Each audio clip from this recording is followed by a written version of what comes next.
Hey guys. So today we're going to be talking about integrating outside material. We've talked a little bit about paraphrasing and well about plagiarism and about kind of the ratio that you need to have between quoting versus paraphrasing.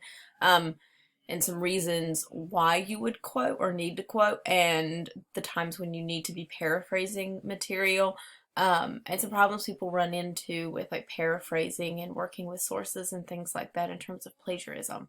That was the previous presentation, and now we're kind of picking up and picking back off of that, picking back off of that, and kind of thinking about once you are thinking about putting quotes and paraphrases and you have a handle on that into your paper, how to put them in clearly with enough like context to build your credibility, to build clarity, and to fulfill some of those requirements and expectations for academic writing in terms of explaining and analyzing and commenting on your sources.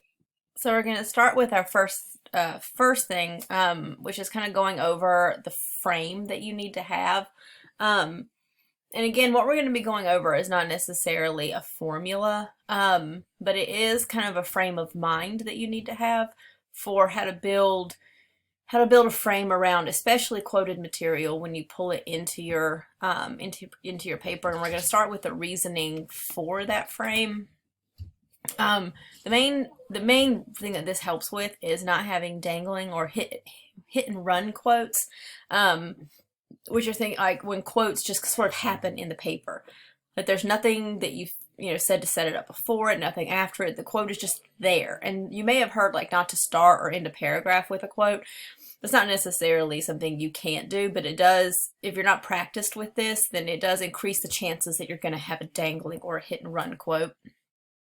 And it's just sort of that point where readers are confused because they don't know why this is someone else speaking in your paper and we don't know why or where it's coming from. And it's very disruptive to the flow of ideas, and it's a little bit confusing. It's sort of like if I were, in front of the class giving a presentation about integrating outside material and I had someone from the Writing Center come in, but I didn't tell you that they were coming.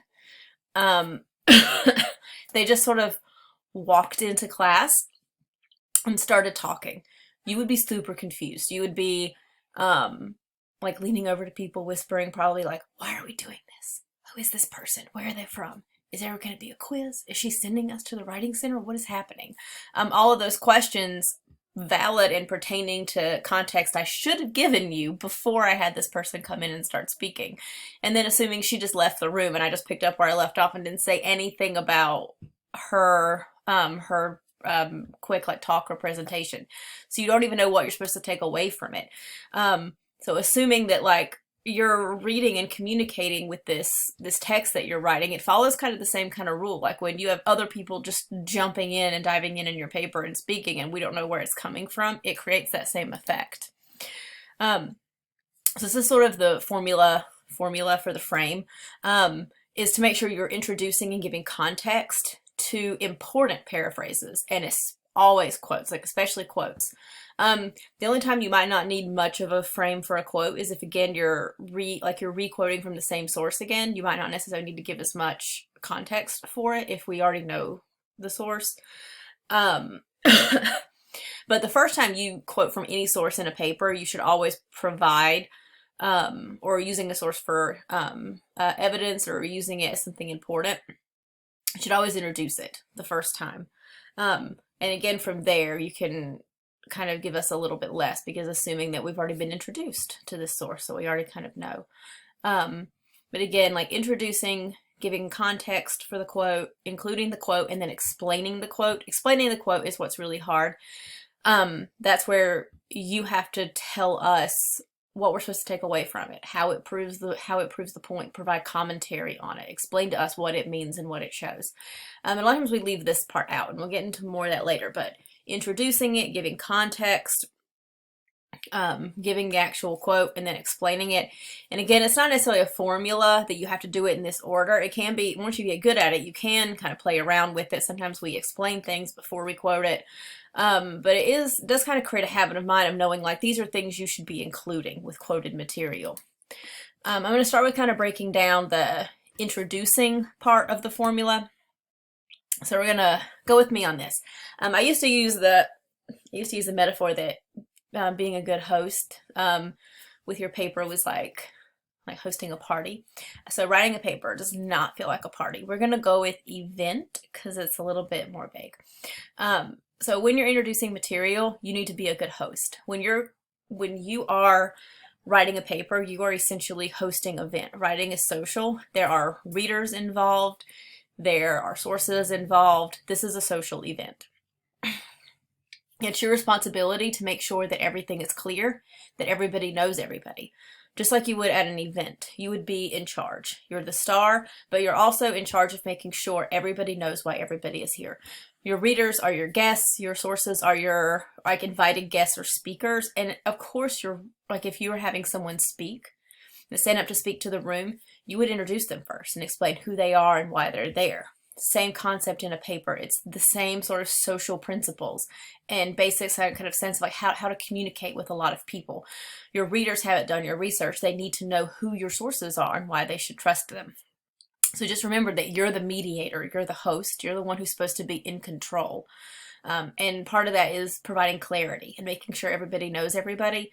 And to make sure that you're being a good host, that you're being fair to everybody. So if you had speakers at your event that you didn't necessarily agree with, you would still introduce them fairly and courteously. And so being careful of your tone, and because you want to appear fair-minded and responsible. And you want to invite curiosity, but not confusion. So you want people to maybe want to know more about things and want to explore them on their own, but you don't want them to have to leave your paper because they're confused about something. So if you're quoting from this documentary and you didn't introduce it and tell us anything about what the documentary was about, your reader might have to go and Google that documentary to read a summary of it because you didn't provide one. That would be them leaving out of confusion, not curiosity. So you want to make sure that you're providing enough that even if your readers haven't read these sources, even if they don't leave your paper, you're giving them enough context to follow what you're talking about. So some things you might include are where the material is from. So again, these are things you've prepared for because you're going to be using hopefully some things from your annotated bibliography, and you have information about those sources and authors pre-prepared. So author and publisher background, if it's relevant, if there's expertise, especially including expertise if you're using them as evidence or as an expert. General context or purpose, you might have to provide a statement about the author's perspective, overall perspective on a topic if you're using them to back you up on something. You might also maybe need to provide a summary of something, like a summary of a documentary or a quick summary of a book, something short.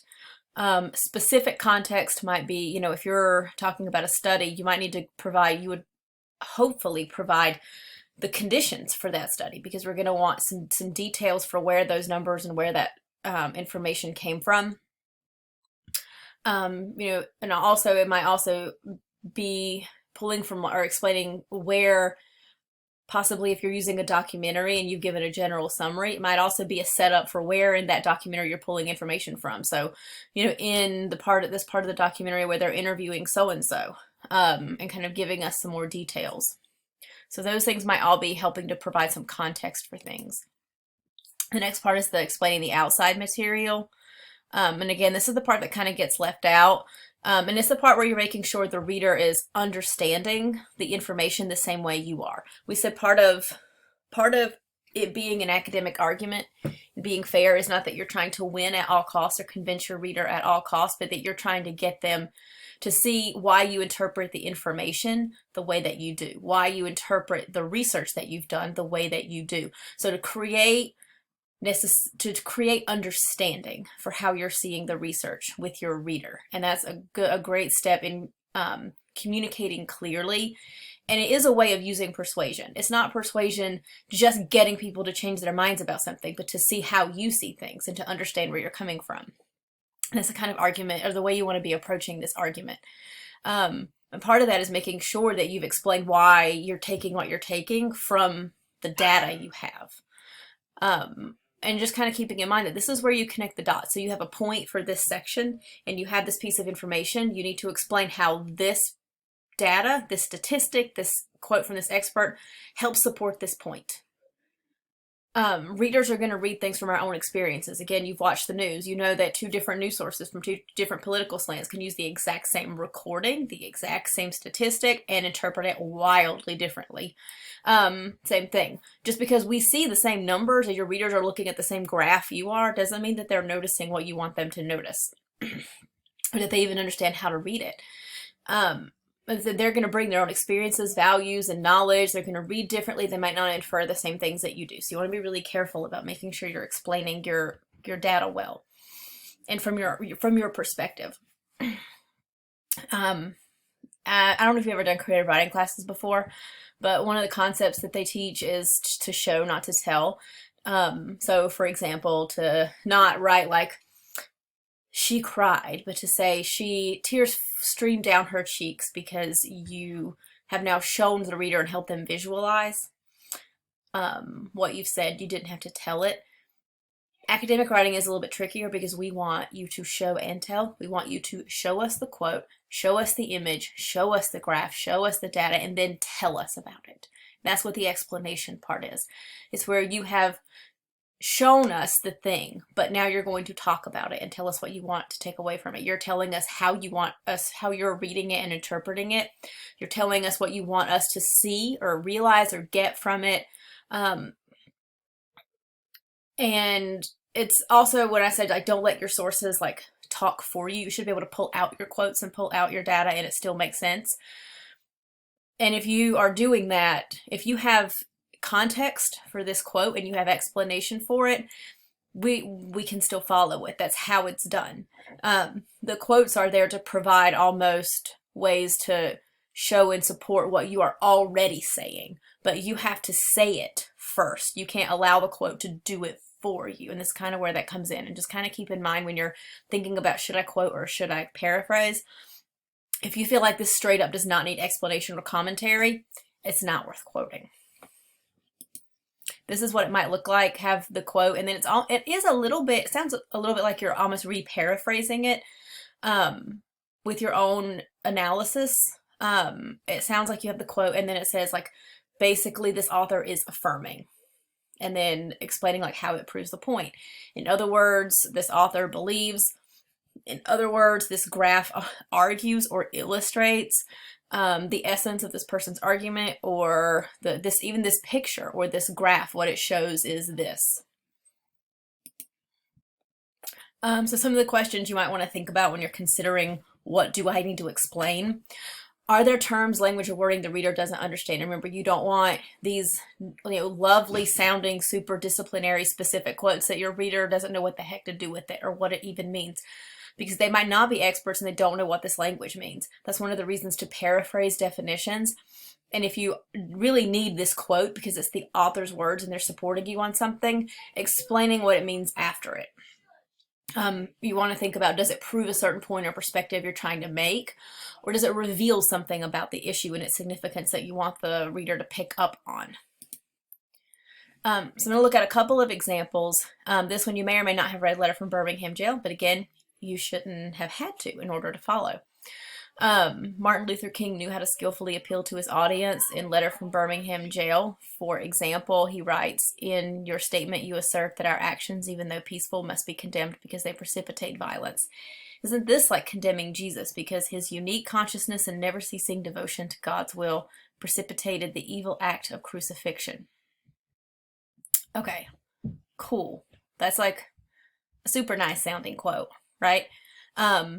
But all things aside, like if this was all you were given, there's a whole lot left that you would have to Google Letter from Birmingham Jail to figure out a lot of things here. The claim is that he knows how to skillfully appeal to his audience, but we don't know who his audience is. That he kind of left that out of the context. And then we have this quote that's supposed to show how he skillfully appeals to his audience, but there's no telling. Like they did not tell or explain how. Like there's no connecting of the dots. It's just sort of like, here's the claim, drop in quote, and move on. And there's nothing we can really do with this.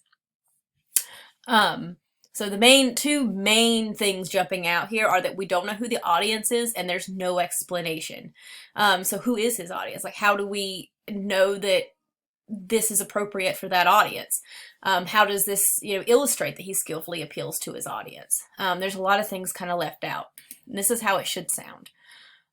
We have the same opening sentence, and then in addition, he understood that his audience, so we're here, he understood that his audience, a clergyman whose life's purpose was to serve God, would understand and relate to religious references. So we know why he's making a religious reference, because he's speaking to clergymen. So that makes a lot more sense. For example, at one point, King uses a particular religious reference to counter the clergyman's claim that the actions of King and his followers, while nonviolent, must be denounced because they eventually incite violence in others.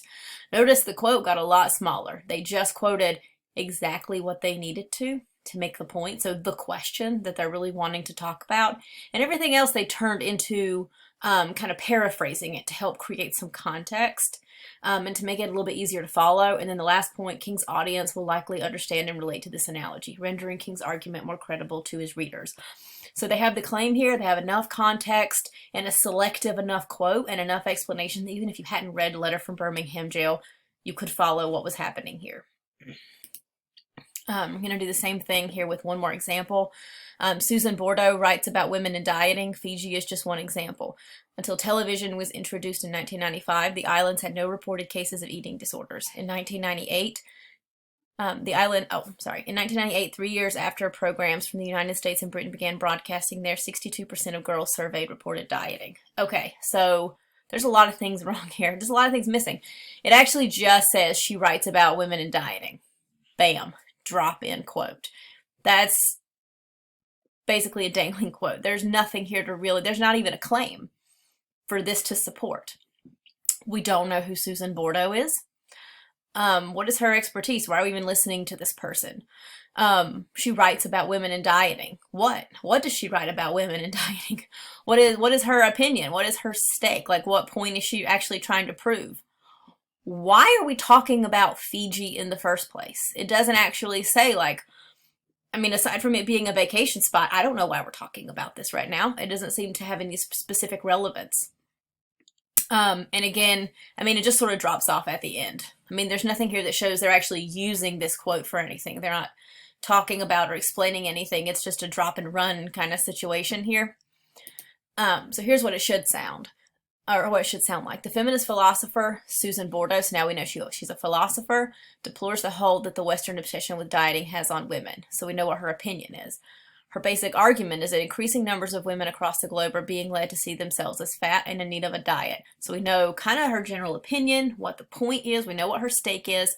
Citing the island of Fiji as case in point, Bordeaux notes that, and then gives the information. Bordeaux's point. So this is how the explanation begins. Again, you can kind of see that kind of indicator or signal. Bordeaux's point is that the West's obsession with dieting is spreading even to remote places across the globe. Now we know why Fiji, right? Remote places across the globe. It's a Western obsession, and it's spreading to even remote places. Duh. Now it makes sense, right? Ultimately, Bordeaux complains the culture of dieting will find you regardless of where you live. Dun, dun, dun. So again, there's context here. We know what we know who she is a little bit, what her opinion is, what her point is. We know why we're talking about and pulling from this piece of information. We have explanation for what we're supposed to take away from it. This is how it's done. It's super easy to do that and to like look at the before and after and be like, oh, of course, right? That's exactly what you add. It's super hard to actually translate that into your own writing when you're practicing it because, writing is very much like you have a 20-piece puzzle, but like I just gave you like 5 pieces and you have to figure out and create all the other pieces and put everything together yourself. And, it sucks. And it's really hard. It's really nice to have writing done and be super proud of it. And when it comes to working with sources, the process is a lot more complicated than that. So we're going to work with this scenario, and you're going to do this in your notebook. You're writing a paper for class claiming that students and faculty on campus should get a flu shot. Below is a direct quote from one of Miss Akers' students from an interview that you conducted. So we have lots of context here that might be helpful. During the interview, the student also reveals that she believes everyone should get a flu shot. So we know the context for what you're doing. You know what point you're supposed to be making. You have some original information that I'm going to share in a second. A quote from a student. You know who the student is. You know what her opinion is. Okay, so the quote is, Professor Akers' class was canceled last Monday because she came down with the flu, and it was the last class before our assignment was due. I sent her an email about the questions I had, but I wasn't able to show her the paper, and the student's name is Jennifer Pooler. So you have this quote that you got from this interview. You're going to pull out and use this quote from her as evidence to argue or make a point that people on campus should be required or should be encouraged to get a flu shot, whatever take you want to put on it, or spin you want to put on it. So you actually have right here all the information you need to write a paragraph similar to the ones we just looked at. In your notebook, you're going to use this framing technique, introduction and explanation, to, and on this original presentation you could work with a partner, but it's a little bit hard to do that remotely. You are going to make an opening point. You are going to provide some context for this piece of evidence that you're going to use to make that point. You can just put the ellipses down where the quote is supposed to be. You don't have to copy down the whole quote if you don't want to into your notebook. And then you're going to explain it. And I'm going to take about 5 minutes to do this. Write a good solid paragraph. Opening point that people should get a flu shot. Some context that you think will be helpful for the reader for this quote you're going to provide them. And then some explanation for that quote to explain how does this student's experience prove that people on all of campus should be encouraged to get a flu shot. And then I think you'll kind of get a sense of how to practice this and how to think about it, and also see how tricky it can be. So take about 5 minutes, take a stab at it, and then come back to me. Okay, so hopefully you have a little bit of a practice, and I'm going to look at an example with you really quick. This is a long example, and I think I didn't quite edit the quote exactly the same way. I've got Tuesday here instead of Monday, but whatever.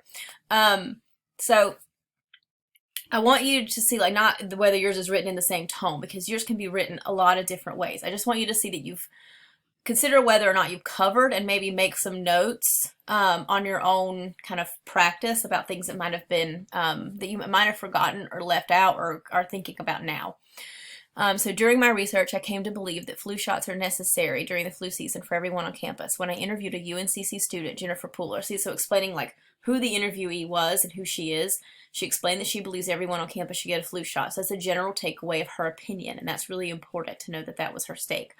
She told me about her teacher, Miss Aker, having to cancel class because she came down with the flu. In my interview with her, Pooler stated, so there's some setup for this, there's the quote, what this shows. So getting into the explanation with that kind of like signal. What this shows is that Pooler would have had access to more efficient and effective help had the instructor taken more precautionary health measures. So this is her instance, and then I'm going to try to connect it back to the bigger issue. Furthermore, this is probably not the only instance of classes being canceled or students missing class because of the flu. This helps to demonstrate that classes would flow more smoothly and time could be saved for both students and professors if they were not affected by the flu. In the end, the result would very likely be better education and student satisfaction. Okay, so you can see here now it's not just this one quote. There's lots of stuff around it that's important for connecting all the dots, showing where it came from, giving the right amount of context for it, explaining how it proves, like what to take away from this immediate circumstance, and then how to connect it to the bigger issue. If you've ever gotten a paper back from a professor or teacher that was like a research paper, and so there's not enough of your own words or your own stuff in here, these are likely the kinds of things that we're missing, along with including like your own examples and your own questions and that kind of stuff. And using primary sources. This is an example with a partial quote. So all the same stuff, except I just want to show like sometimes you can just quote like a little bit. Like you might could take a whole paragraph from this source and quote one line of it and paraphrase the rest. And as long as we know like where it starts and stops, like I still know all of this is paraphrased. Miss Aker telling about Miss Aker having to cancel class because she came down with the flu. The class had a paper due, and although Miss Aker was available via email regarding questions, Jennifer wasn't able to show her. And I added in brackets, you can do that, I'll explain in a second, the paper like she planned. You can add in brackets, and I know some of you know how to do this already because I've seen it in your work. You can to add in commentary, clarification, to change things from like singular plural, or change tenses to make it flow better. You can edit quotes that you pull in, actually, as long as you put brackets around whatever you changed, to let the reader know that you made an adjustment to that quote to make it fit better. And then same stuff here, same explanation. An example with synthesis, we talked about this in some earlier presentations, that the goal here is to use multiple sources and bring them together, make connections, and use several pieces of information, not just relying on one thing to make your point. So I could, this is just a quick example, I could start out with, during my research, I came to believe that flu shots are necessary during the flu season for everyone on campus. I learned that, according to the National Foundation for Infectious Diseases, that when college students get the flu, they can average more than 8 days of illness, which can impact their class attendance and school performance. However, this problem can impact more than just the students. When I interviewed a UNCC student, Jennifer Pooler, kind of got into this again. And I just added this so I could include this interview. So it's one person's experience, combine it with data from the National Foundation for Infectious Diseases, and it not only makes a clearer point, it makes a better point, because now I've come at it from more than one place, and that's what you want to kind of practice doing. I'm going to come back to this at the end, come back to this signal phrases thing again, that we practice these in the annotated bibliography. With your summaries, we said, like, signal phrases are important to improve clarification and objectivity, to show that the points come from your source and not from you. Helps create that third person and objective perspective. So we did talk about that, but I want to talk about how you're going to use these in your in your digital essay also. So just a quick review. Signal phrases, again, are author signals, and in-text citations together help create those fences. It shows where it starts and where it stops. Super important if you have like multiple sentences that are paraphrased, because we don't know where it stops. It's not enough, if you're paraphrasing material, just to dump in-text citations at the end of huge chunks of material or huge chunks of paragraphs, because what that leads me to believe, and other readers, is that everything from one in-text citation to the next is paraphrased, which sends a signal that you didn't write any of the paper. There's no original material here. So it's really important to know where it starts and where it stops, to see what round it is from you. And again, it helps make those distinctions between the writer and the source that we talked about with the digital essay, to know, like, this was not my point, this is from the author, or an outside perspective. It clearly shows like where you are using sources, and that's part of being a responsible writer and researcher in the academic community, is to be very clear about where your information is coming from, and when you are using sources to help build that data and that information. Another point should be used to introduce direct quotes and paraphrase material. Again, sometimes we are practiced at using them for one or the other. A lot of people use a signal phrase at the beginning of a quote to set it up. Not always for paraphrase material, so just kind of keep in mind how important it is to to introduce those paraphrases and quotes both. And again, it attributes those opinions to the appropriate party. We used it in the digital essay, again, to create objectivity and writerly distance. And I want to come to this point. These really help in arguments, because it helps reduce the chance that the reader is going to misconstrue your analysis of sources with bias. So making sure that you're attributing opinions, that are from the source to the source. And it kind of helps create that clarity.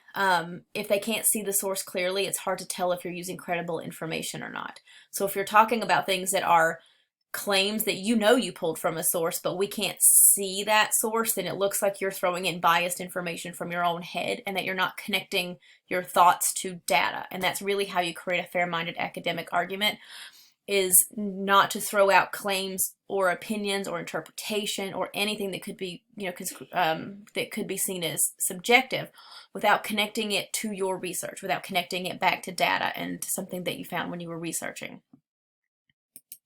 And if you were looking at something less, more informal, like a blog, this is how it would look. Again, I think I showed this example before. When I first read this article, by so-and-so, a reporter from on Student Debt at CNN. This article, she emphasized this. Throughout her article, she did this article stated. So just making it really clear that these things are coming from the source.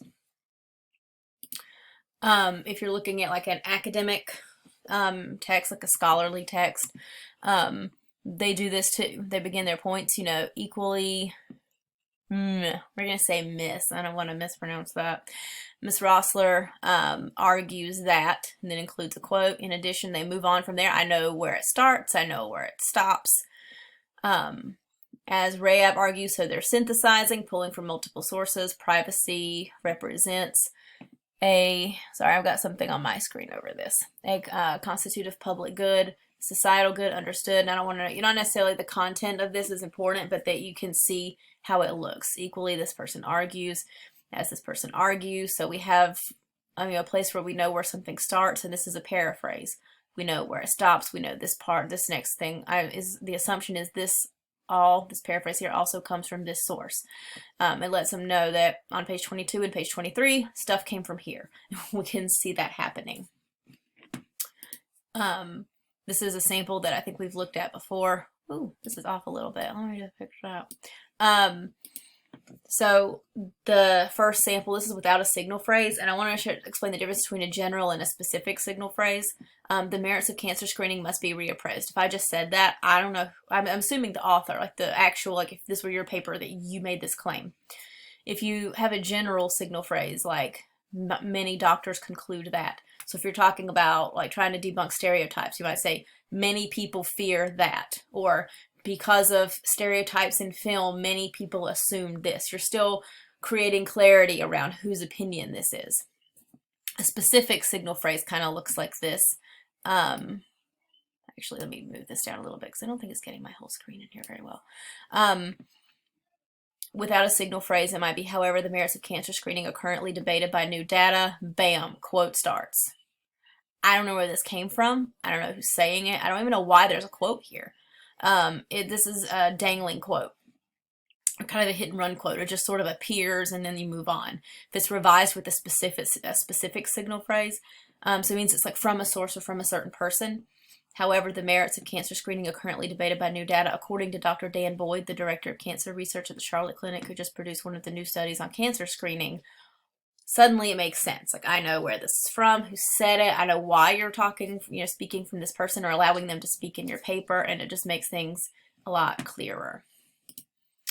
Final takeaway points before we do the reflection. I'm going to move my face down here a little bit. There we go. When you're clarifying and when you're integrating sources and you're trying to make it clear, it's about your credibility as the writer, as the researcher. And I want to make this clear. If you look at scholarly articles, you might be looking at them and thinking, they don't do much introducing sources. And you're right, they don't. They don't do very much of providing lots of context for sources and things like that. Here's why. Different writing situations. They are experts writing for experts. There's an assumed credibility on the writer's part, especially the peer review process helps with this. There's an assumed knowledge already and expertise on the audience's part. They're part of the same academic community. They have the same expertise. The audience has probably already read all of these sources, and there's assumed credibility on the part of the sources because they've been through the peer review process, so there's not that much of a need for that. Now, all writing situations work that way. And I make that point because I want to clarify that you are not necessarily in that position. You're not writing a scholarly article for other articles, and you might not necessarily be an expert. One of the ways that we build, like if you're a novice in this area, one of the ways that we build our own credibility is by finding experts to back us up. Therefore, you do have something to prove to your audience because of the style that you're writing in, the genre you're writing in, the placement of it. It's a digital text, not a scholarly article. So you do have something to prove, and there might be an assumed lack of knowledge on the reader's perspective or on the reader's side where you do need to build up and explain some of this stuff for clarity's sake. So just kind of keep that in mind, that difference in those two writing situations. Your clear and effective use of sources, the degree to which you're fair with other perspectives, your ability to have an unbiased tone and wording when you're talking about other perspectives and sources are part of building your credibility. Okay. And being part of that is being trustworthy and fair-minded and all of that. So we're going to do a quick reflection.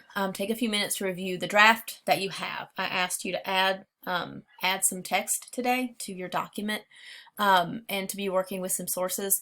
I want you to consider at least 3 of these that are relevant to you. Where are you with adding sources into your essay? How many have you added? What kinds of like sources or sections have you started with? That kind of thing. Does it look like you're using more like primarily, like what's dominant right now in your essay? Is it secondary sources, primary, tertiary? What's your ratio for paraphrasing and quoting? I should probably address this one, especially if you've started quoting and things like that. Are there places where you can tell you need to make revisions? Places where you're maybe quoting unnecessarily or have long quotes that you can trim down, stuff that, could be paraphrased. Maybe there are places you can tell you need to quote, like you've pulled from a study or an expert and you need to quote something to avoid that kind of hearsay, I guess, where you're saying, I swear this expert backs me up, but we can't see their words. Are you struggling at all with making it clear where you're using sources? What kinds of problems are you having with signal phrases, citations? Paraphrasing is really hard. And if you're struggling with that, I understand. It's really, especially because a lot of times when you're paraphrasing, it's because you know a lot in that section. So it is really hard to figure out, like, okay, where does the line draw? Like, where do I draw a line from what's in my head versus where I need to indicate it from a source? And that can be really tricky. And then what other questions do you have? If you have any, again, if you have questions, please, I'm encouraging everyone to post in the coffee shop so everybody can see the responses to some of those questions. If you feel comfortable with that, please do that. Otherwise, I will see you in the next presentation. Bye.